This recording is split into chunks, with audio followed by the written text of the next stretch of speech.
Yes, today we will discuss something about cultural and educational rights, and last one is, which is the most important fundamental rights, right to constitutional remedies.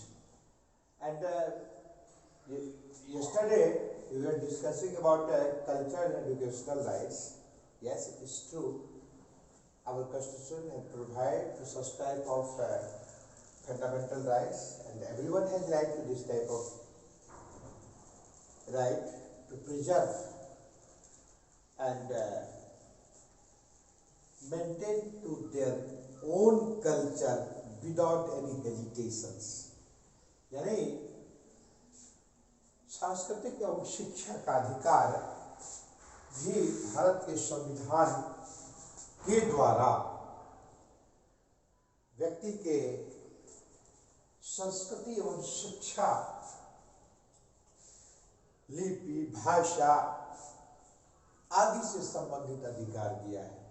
यानी जो जिस प्रकार की भाषा, संस्कृति, लिपि आदि को अपनाना चाहता है, को स्वीकार कर रहा है, वो उसी को अपना करके रहेगा और अपने संस्कृति को, भाषा को, लिपि को बिल्कुल अक्षुण्ण रखेगा। इसमें किसी प्रकार का किन्हीं की ओर से कोई भी पाबंदी नहीं रहेगी या हस्तक्षेप नहीं रहेगा, दबाव नहीं डाला जाएगा।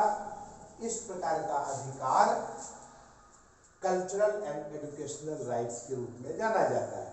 यानी कि यदि व्यक्ति को लगता है कि किसी के इस प्रकार से संस्कृति अथवा शिक्षा से संबंधित अधिकार में व्यवधान उत्पन्न कर रहा है, खलल डाला जा रहा है, तो ऐसे व्यक्ति वो कोर्ट को जा सकता है, कोर्ट का दरवाजा खटखटा सकता है और उन्हें सजा तक दिला सकता है।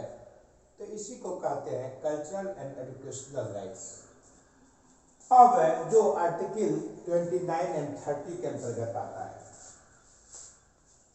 इसके बाद है राइट टू कॉन्स्टिट्यूशनल रिमेडीज, यानी इसको हम लोग हिंदी में कहते हैं संवैधानिक उपचारों का अधिकार। अर्थात ये वास्तव में अपने आप में कोई अधिकार नहीं है। ये जितने भी प्रकार के फंडामेंटल राइट्स दिए हुए हैं, उन अधिकारों के रक्षार्थ एक अधिकार होता है। यानी उन तमाम अधिकारों की रक्षा के लिए जो अधिकार प्रदान किए जाते हैं, ऐसे अधिकार को हम fundamental right to constitutional remedies के नाम से जानते हैं, जो भारतीय संविधान की धारा 32 में इसकी विशद चर्चा है। वैसे 32 से 35 तक इसका जिक्र किया गया है। तो इसके अंतर्गत हम मान सकते हैं article 32 to article 35, according to the article 32 to article 35, there is details instructions of right to constitutional remedies। तो इसमें क्या है, इस अधिकारों का अक्षरशः पालन हो रहा है, उसका हनन नहीं हो रहा है अथवा इसका दुरुपयोग नहीं हो रहा है। इन तमाम बातों पर नजर रखने के लिए ये राइट टू कॉन्स्टिट्यूशनल रिमेडीज है। अर्थात अधिकारों का भी दुरुपयोग न हो, इसके लिए भी अधिकार प्रदान किए गए हैं। ऐसे ही अधिकार को हम, यानी तमाम अधिकारों के संरक्षण संवर्धन के लिए जो अधिकार प्रदान किए गए हैं, ऐसे अधिकार को संवैधानिक उपचारों का अधिकार कहा जाता है। इसमें क्या है कि यदि अधिकारों का दुरुपयोग हो रहा है तो उसको विधिवत रूप से, उसको सही तरीका से उसको यूटिलाइज किया जाए, इसकी देख रेख के लिए जो अधिकार है उसे हम लोग राइट टू कॉन्स्टिट्यूशनल रिमेडीज के नाम से जानते हैं। इसमें विभिन्न प्रकार के रिट दायर किए जाते हैं और इन रिट का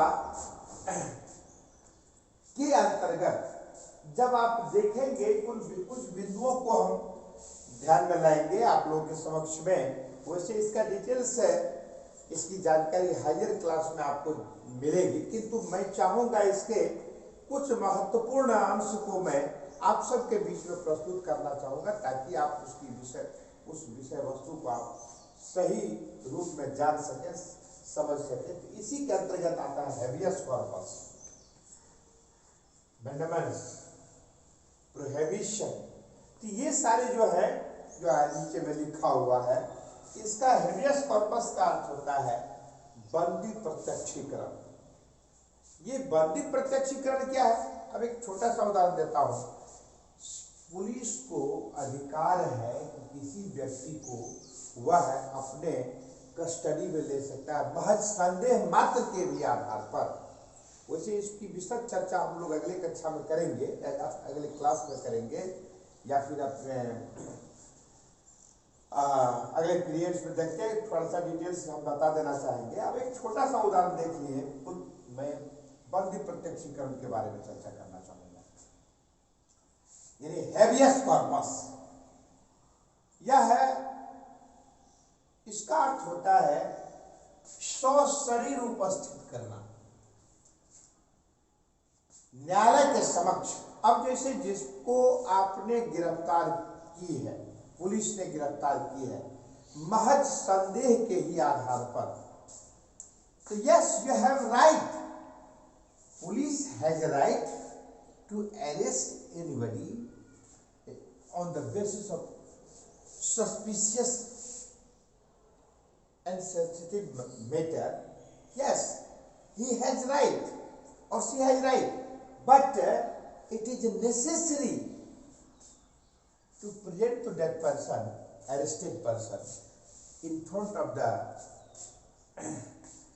court or the judge।